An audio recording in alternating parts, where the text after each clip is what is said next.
Selamat sejahtera semua.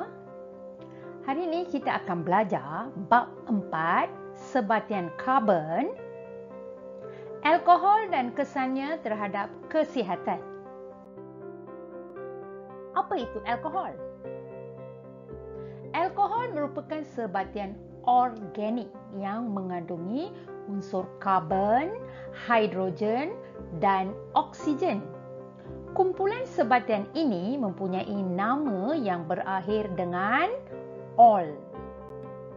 Contoh alkohol ialah metanol, propanol, butanol, pentanol dan sebagainya.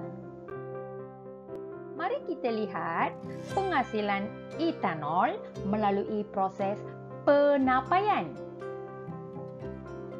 100 gram gula dilarutkan dalam 50 cm padu air suling dan 1 sudu yeast ditambah ke dalam larutan gula tersebut.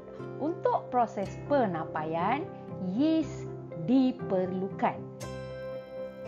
Kemudian, salur penghantar dari kelalang kon disambungkan kepada satu tabung uji yang berisi air kapur untuk menyerap gas karbon dioksida yang terbebas hasil daripada proses penapaian yang dibiarkan selama seminggu.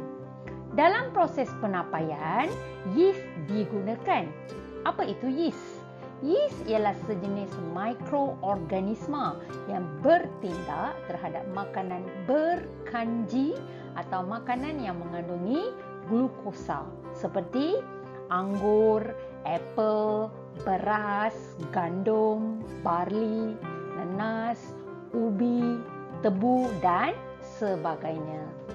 Enzim Zymes dalam yeast menukarkan glukosa kepada etanol dan hasil sampingannya adalah gas karbon dioksida. Berikut ialah persamaan perkataan untuk proses penapaian bagi penghasilan etanol ini, di mana yeast ditambahkan dengan glukosa untuk menghasilkan etanol dan karbon dioksida. Hasil penapaian tadi perlu disulingkan melalui proses penyulingan etanol bagi mendapatkan etanol yang tuling. Apabila hasil penapaian ini dididihkan, etanol akan mendidih pada suhu 78 darjah Celsius dan bertukar menjadi wap. Wap etanol ini akan terkondensasi di dalam kondenser Liebig dan akhirnya kita akan dapat etanol tuling. Mari kita lihat ciri-ciri umum alkohol. Semua alkohol adalah cecair, tidak berwarna, mempunyai bau manis, takat didih yang rendah, kurang tumpat dari air, dan alkohol boleh larut dalam air dan juga minyak. Dari segi kebolehbakaran pula, alkohol mudah terbakar dengan nyalaan biru dan tanpa jelaga. Persamaan perkataan untuk kebolehbakaran alkohol adalah apabila alkohol dibakar dengan oksigen, ianya akan membebaskan gas karbon dioksida dan air. Selain daripada itu, alkohol boleh terlibat dalam satu proses yang dikenali sebagai proses pengesteran, di mana alkohol boleh bertindak balas dengan asid organik dan tindak balas ini akan menghasilkan suatu bahan baharu yang dikenali sebagai ester, dan ester ini berbau arum dan biasanya digunakan dalam perisa makanan.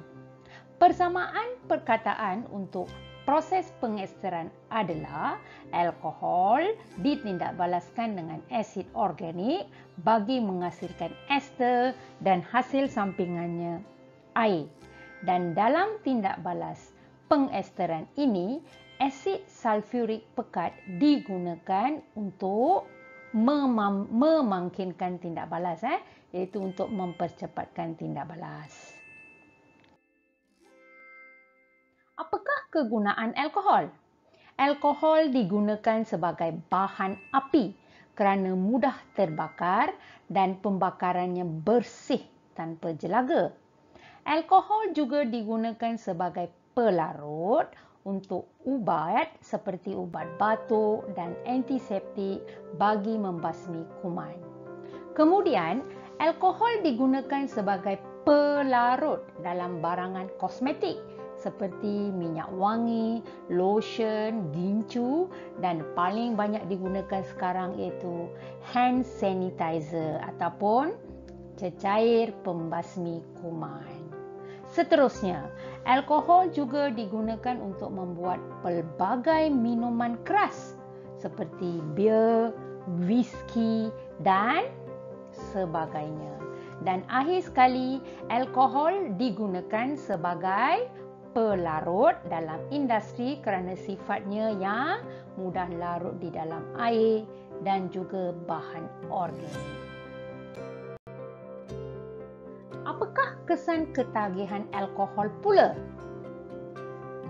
Koordinasi dan sistem saraf akan terjejas, keseimbangan terganggu, sukar menganggar jarak, kerosakan sel otak.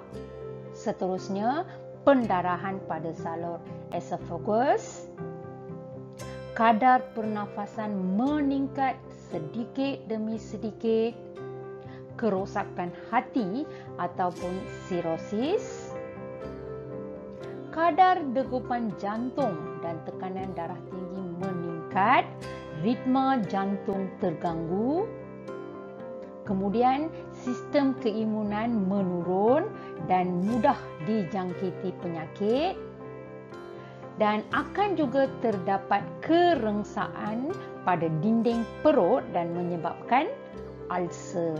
Dan akhir sekali, ginjal akan bekerja dengan lebih aktif dan menghasilkan bahan buangan yang lebih banyak.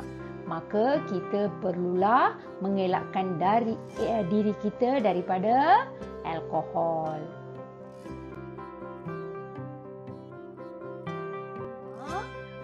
Bab 4, sebatian karbon, alkohol dan kesannya terhadap kesihatan. Sekian, terima kasih dan jumpa lagi.